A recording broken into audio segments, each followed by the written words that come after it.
Atenção, correção do FGTS 99 a 2013/2024. Foi publicado o acórdão. Você deve estar se perguntando: poxa, eu parei de ouvir falar dessa correção do FGTS. Que fim levou? Parece que os ministros votaram a favor dos trabalhadores, mas saiu aquele gostinho de ganhou, mas não levou. Como que ficou? Pessoal, o que nós precisávamos era justamente da publicação do acórdão. Por quê? Vocês sabem, eu estive presente na sessão de julgamento no STF, assim como na revisão da vida toda. Estamos aí, participando. Só que é muito comum os ministros votarem de uma forma, e voto ainda não é decisão, a decisão é tomada pela maioria dos votos, né?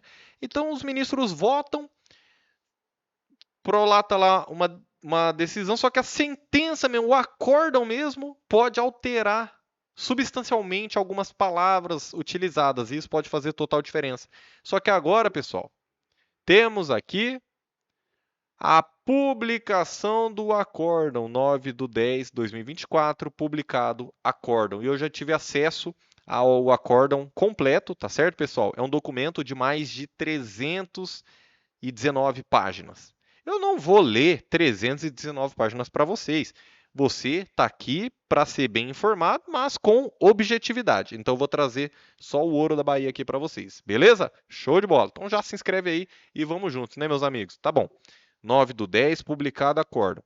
Primeira informação que você precisa saber. Por que demorou tanto, né? Por que demorou tanto? Julgado lá meses atrás. Olha aqui, pessoal. 12/6, né? Procedente em parte. Então não foi 100% procedente para os trabalhadores. Vamos ver aqui, 12/6, né? Dia dos Namorados aí, 12 de junho, para ser publicado o acórdão 9/10, né? Então a gente tem 4 meses aí que demorou entre a tomada de decisão e essa publicação do acórdão. Por que a publicação do acórdão é tão importante? Primeiro, como eu falei, para a gente saber exatamente as palavras utilizadas pelos ministros na decisão, porque isso faz total diferença daqui para frente. Segundo ponto, é porque agora, com a publicação do acórdão, as partes serão intimadas e, se for da vontade delas, né, elas vão poder opor embargos de declaração, vou poder interpor recursos, você está entendendo? E agora sim é que os próximos passos pode ser dado, né? Os próximos passos podem ser dados na ADI 5090, na correção do FGTS. E então vamos ver o que ficou decidido. Será que acabou de vez? Será que tem alguma coisa boa aí para os trabalhadores? Deixa eu aumentar um pouquinho aqui para vocês acompanharem.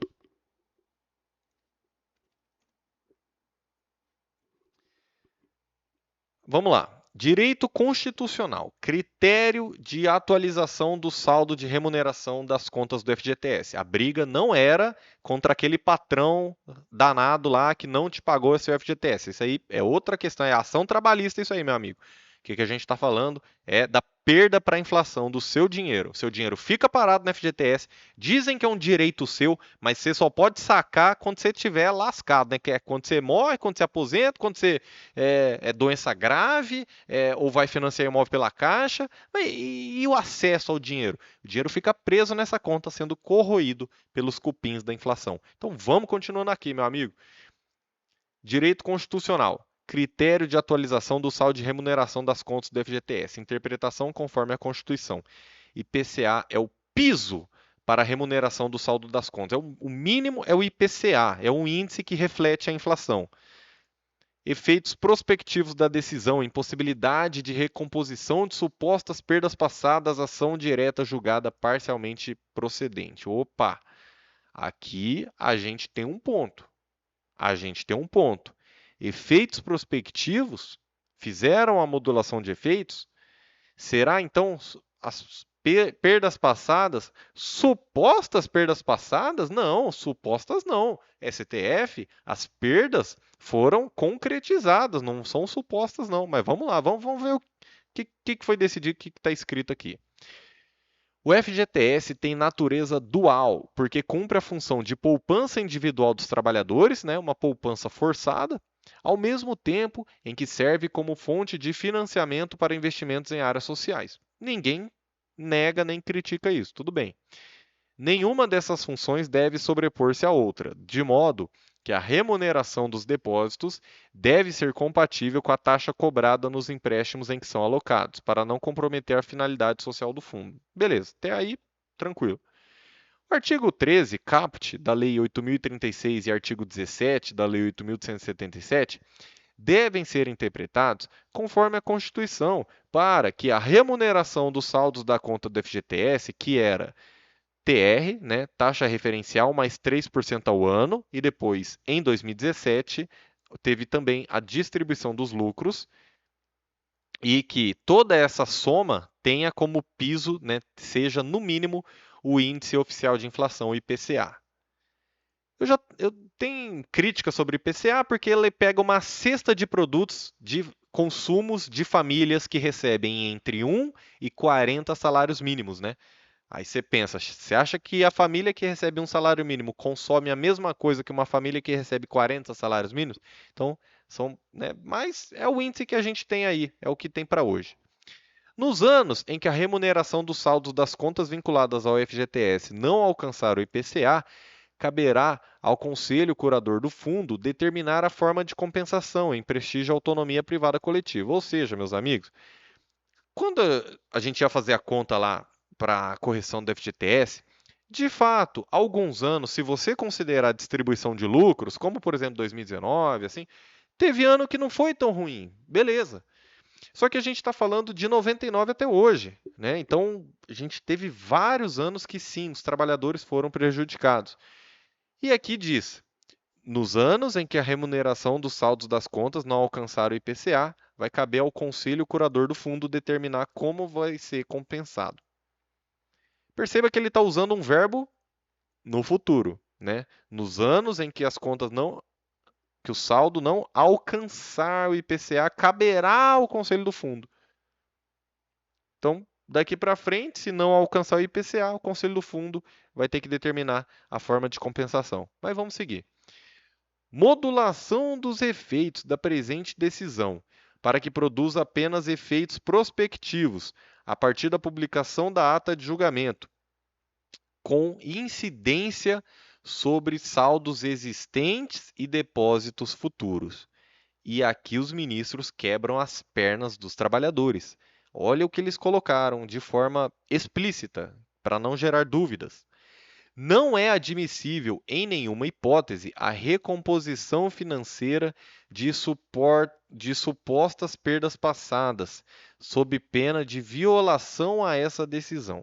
Aqui eu acho que é, no mínimo, contraditório. Você julga a favor do trabalhador, você fala que realmente, né, não pode ser menos que o IPCA, só que você fala que pagar retroativo é uma violação a essa decisão.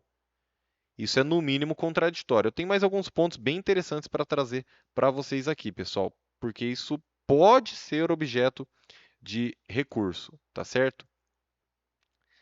Aqui, o que a gente tem, né?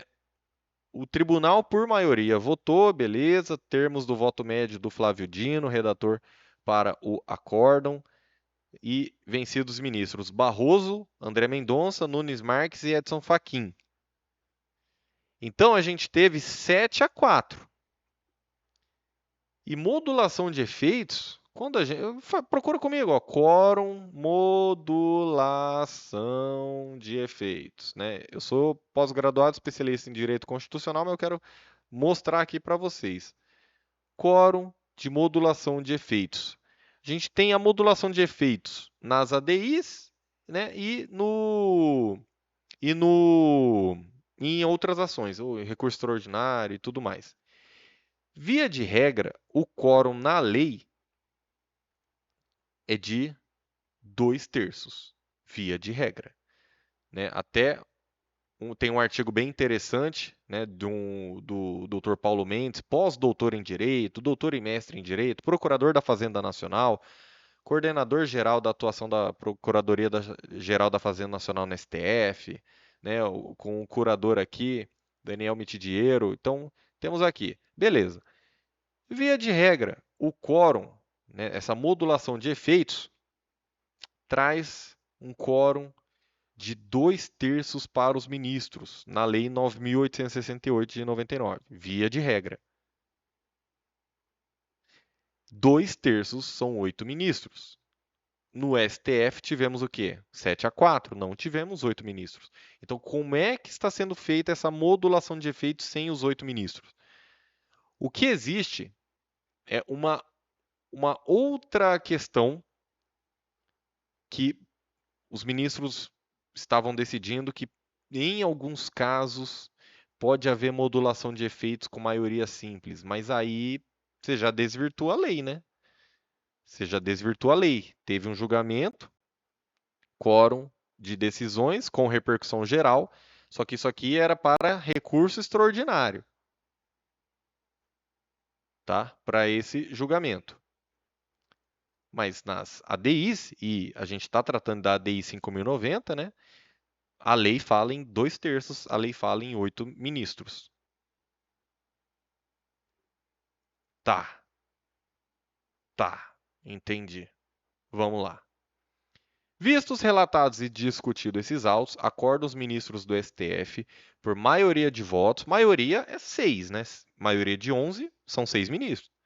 E nos termos do voto médio do ministro Flávio Dino, redator para o acórdão, julgar parcialmente procedente o pedido formulado na ação direta, com atribuição de efeitos ex nunc, que não retroage, que não vale para trás, a contar da publicação da ata de julgamento, estabelecendo o seguinte entendimento: remuneração das contas vinculadas na forma legal, aquela equação, TR mais 3% mais distribuição dos resultados, em valor que garanta, no mínimo, o índice oficial de inflação, IPCA, e nos anos em que a remuneração das contas do FGTS não alcançar o IPCA, vai caber ao Conselho Curador do Fundo determinar a forma de compensação.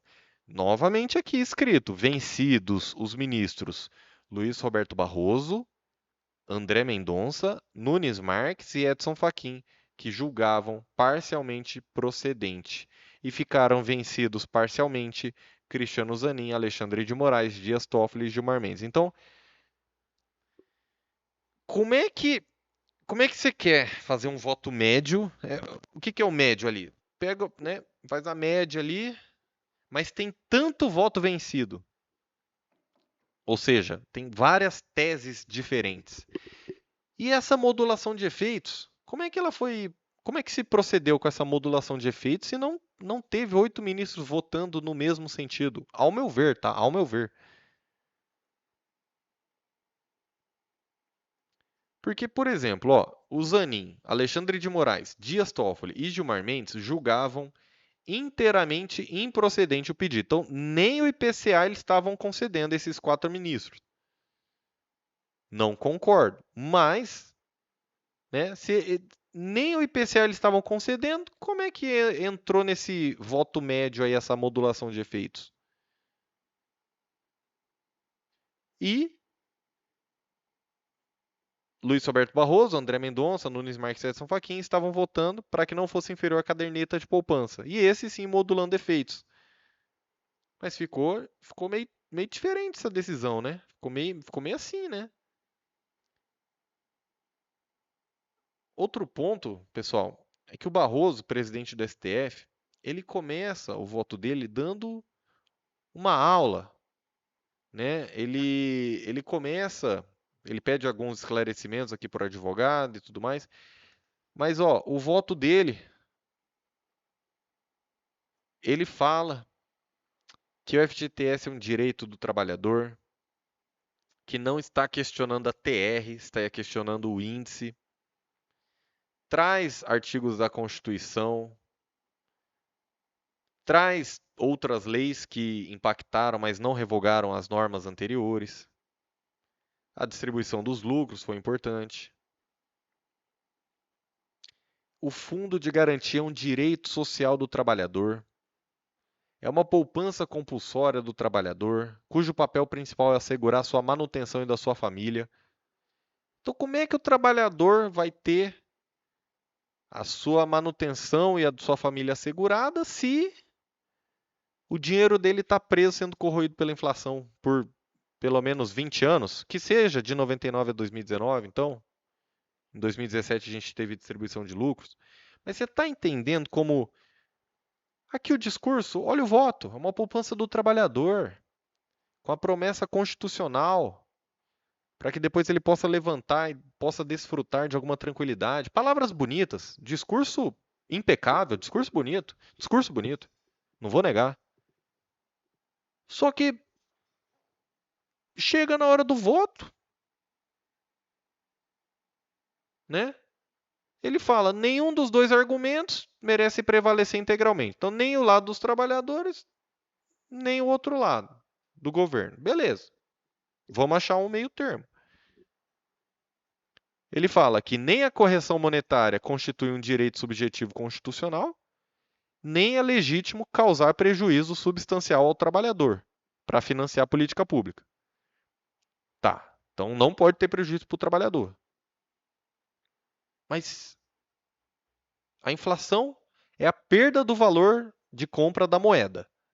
Né? R$ 100 em 99 é bem diferente de R$ 100 hoje em dia.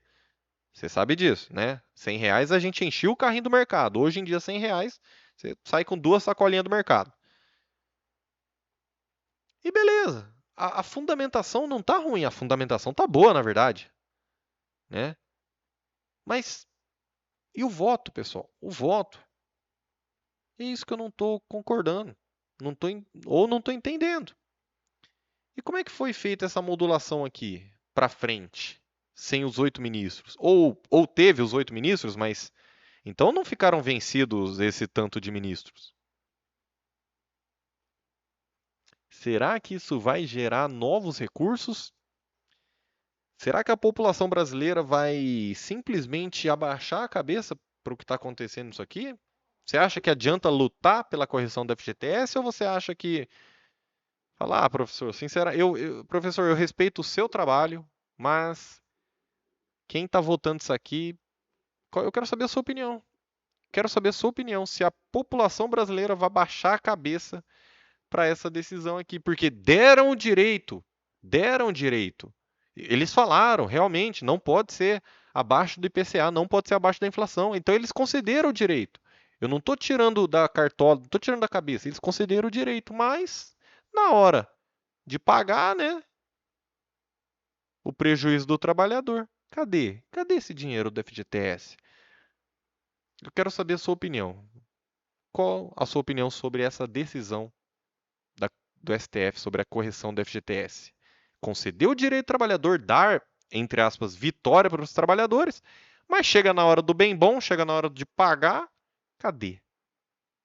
Deus te abençoe. Vou participar da discussão dos comentários a partir de agora. Então vai deixando seus comentários aqui embaixo, pessoal.